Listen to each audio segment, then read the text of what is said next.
जय श्री राम। यहाँ तक की रामायण कथा मैं कह चुकी हूँ। आगे की कथा इस प्रकार है। मंदोदरी रावण संवाद। वहां जब से हनुमान जी लंका को जलाकर गए तब से राक्षस भयभीत रहने लगे। अपने अपने घरों में सब विचार करते हैं कि अब राक्षस कुल की रक्षा नहीं है। जिसके दूत का बल वर्णन नहीं किया जा सकता, उसके स्वयं नगर में आने पर कौन भलाई है। दूतियों से नगरवासियों के वचन सुनकर मंदोदरी बहुत ही व्याकुल हो गई।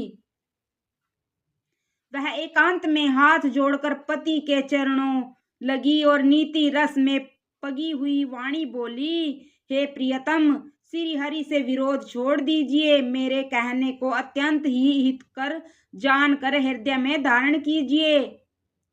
जिनके दूतों की करनी का विचार करते ही राक्षसों की स्त्रियों के गर्भ गिर जाते हैं, हे प्यारे स्वामी, यदि भला चाहते हैं तो अपने मंत्री को बुलाकर उसके साथ उनकी स्त्री को भेज दीजिए।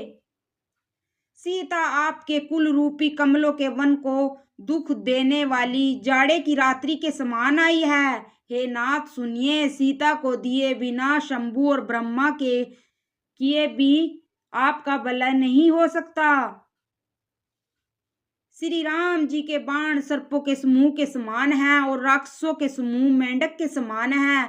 जब तक वे इन्हें ग्रस नहीं लेते तब तक हठ छोड़कर उपाय कर लीजिए। मूर्ख और जगत प्रसिद्ध अभिमानी रावण कानों से उसकी वाणी सुनकर खूब हंसा। स्त्रियों का स्वभाव सचमुच ही बहुत डरपोक होता है। मंगल में भी भय करती हो। तुम्हारा मन बहुत ही कच्चा है। यदि वानरों की सेना आवेगी तो बेचारे राक्षस उसे खाकर अपना जीवन निर्वाह करेंगे। लोकपाल भी जिसके डर से कांपते हैं उसकी स्त्री डरती हो, यह बड़ी हंसी की बात है। रावण ने ऐसा कहकर हंसकर उसे हृदय से लगा लिया और ममता बढ़ाकर वह सभा में चला गया। मंदोदरी हृदय में चिंता करने लगी कि पति पर विधाता प्रतिकूल हो गए। जो ही वह सभा में जाकर बैठा, उसने ऐसी खबर पाई कि शत्रु की सारी सेना समुद्र के उस पार आ गई है। उसने मंत्रियों से पूछा कि उचित सलाह कहिए। तब वे सब हंसे और बोले कि चुप किए रहिए, आपने देवताओं और राक्षसों को जीत लिया, तब तो कुछ श्रम ही नहीं हुआ।